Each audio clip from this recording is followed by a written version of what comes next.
Today we're talking about saving time and a heck of a lot of frustration cleaning up dates in Excel.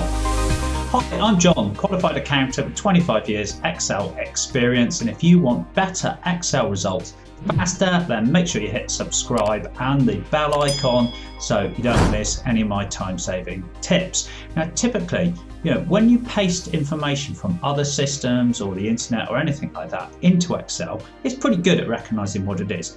But quite often, dates are one of those things that can quite often mess up. What if you've got a bit of a mess on your hands? And what do I mean by a bit of a mess? Well, let's imagine that I say I want the date value of this, just test it. And I've got a bunch of sort of numbers, but I've also got some errors. And when I look at the errors, so let's look at these first couple of errors. You see 4, 14, 19, 12, 23, 15. So there's clearly a month, day, year value going on there, right? And the reason that it's not understood is because of my local settings here in the UK the default is day, month, year. Now, if you're in the US, the errors would be the complete opposite, because it would be erroring on things where it's clearly like, I don't know, you've got a day number that's above 12. So it depends on your local setting as to what's going to error, but the thing is, you've got errors. And what's more, if I change that into a long date, it says the 4th of July 2019, but the chances are that that is also month, day, year, so it should be the 7th of April. So it thinks it understands it when it doesn't. So we got a problem here, right? So let's just get rid of all of that. And we're just going to change this back to general format so that we don't get confused. So the first thing we need to do is switch the month and day around to whatever local settings we've got. So in my case, I want to take the month, which is the first number, and then the day, which is the second number, and switch them around. And in order to do that, because it's sort of dynamic, I've got 2-digit and 1-digit months and days going on, I need to find out where my backslash positions are in the text, and then I can use the mid function to kind of extract that data. So first off then, let's find these functions, right? So first off, I'm going to find the first slash. So find function, find the text, well that's that. And where I want to find it, I want to find it in there, right? The next thing is an optional argument, so I can ignore it for the moment. And here I go, I've got a whole load of 2s and 3s, depending on whether it's a 1-digit or a 2-digit month. Let's just call that /1. And then I'm going to find as well /2, right? The second one, because that's going to give me the position of where essentially the year starts and the day finishes.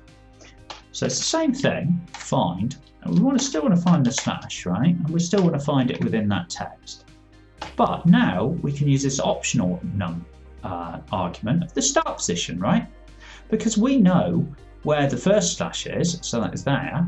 So if we just start one pace past the first slash, we know we'll find the second one, right? So we do that. There we go, we've got a whole series of numbers now. Incidentally, all of these functions that I'm using today are on my 33 fantastic functions Excel cheat sheet. So get your hands on that. There's a link in the description where you can download it, and also there's another link in the description where you can download all of this example data so you can practice yourself and run through it too, all completely free of course. So now we need to construct our date. So if I pull out the month first, right? So it's the month. I'm going to say that the month is everything before the first slash. So we can use the left function, which takes everything to the left of a certain position. So what do we want? We want that text, but we only want the left characters up to the slash. Now the slash is at position 2 in this example, so I need to take 1 off of that, because otherwise I'll pick up the slash. So if I leave that off for a moment, you see you get the number with the slash, so you just need to make sure that you take 1 off that. So that is our month number. Now I'm just going to center that with Control Space, Control HAC, and then that will just sort of highlight it as a month number, easier to see. So now we can try and extract our day. So our day is somewhere in the middle, but we've worked out the positions where it's between position 2 and position 4. So using the mid function, so which text do we want? We want that text. Where do we want to start? Well, we want to start at the slash plus 1. So one position after that slash, first slash, right? How many characters do we want?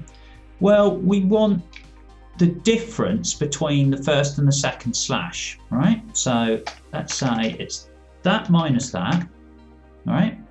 But if I just close that off a mo, you'll see, again, you're going to get the slash afterwards because the difference between 4 and 2 is 2, but there's only one character between 4 and 2. So again, all we need to do is take the -1 off the end, and there's our day. Again, control space, Alt HAC to center it. The other thing we're going to need is the year, and that is always a 4-digit year by the looks of it. So all we need to do is take the right characters of that text, and we just want the right 4 characters, which we'll do there. Same thing, I'll just center it. And so now we've got the constituent parts of our date, proper month, day and year. And now our function, we can literally just use the date function to construct a date from those 3 pieces of information. It wants the year, comma, it wants the month, it wants the day, close the brackets. There we go, we have our date. We can reformat it as a date, and we now have our date proper in there. And if you want those functions, they're all on my 33 fantastic functions for Excel cheat sheet, available completely for free. The download link in the description. Okay, hope you enjoyed that. Hope you learned something from it and saved a load of time, and I'll see you soon.